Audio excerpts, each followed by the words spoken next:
Remember I told you about songs that you wish wouldn't still make sense, but they still do? I got another one for you.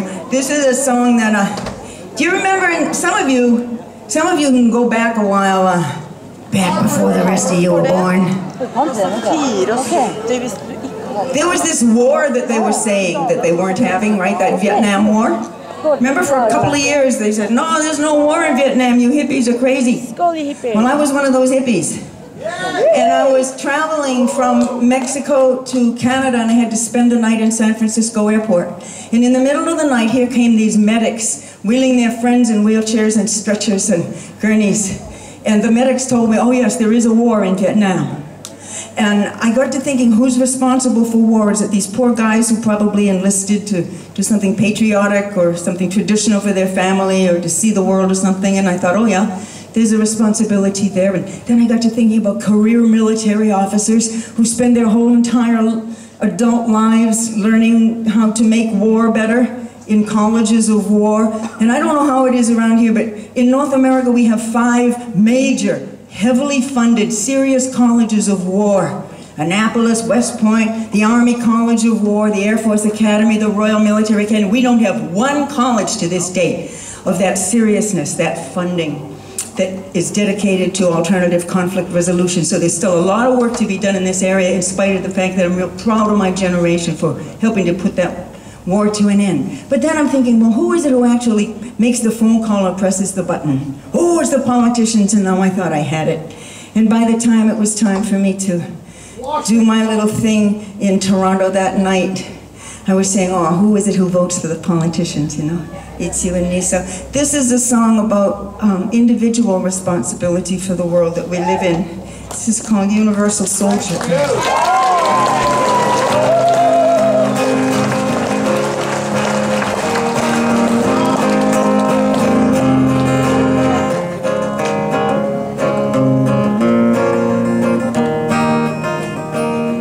He's 5'2" and he's 6'4". He fights with missiles and with spears. He's on 31 and he's only 17. He's been a soldier for 1,000 years. He's a Catholic, a Hindu, an atheist, a Jain, a Buddhist and a Baptist and a Jew. He shouldn't kill, and he knows he always will kill you for me, my friend, and me for you. And he's fighting for Canada, he's fighting for France, he's fighting for the USA, and he's fighting for the Russians, and he's fighting for Japan.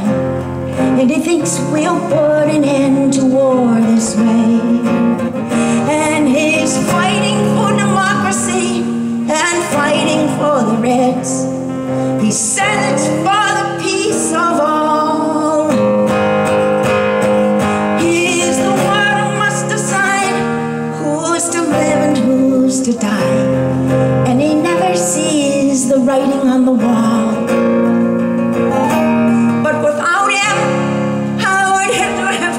Him at Dachau.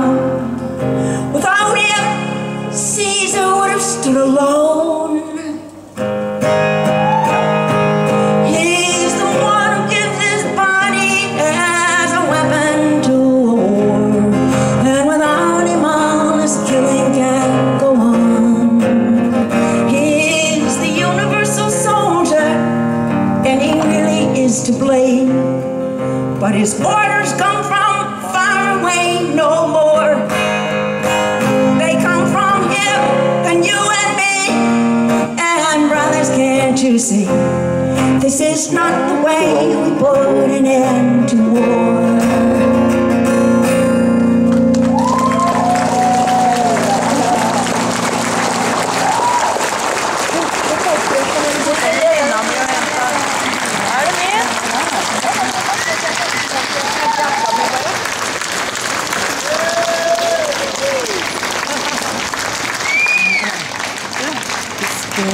Thank you.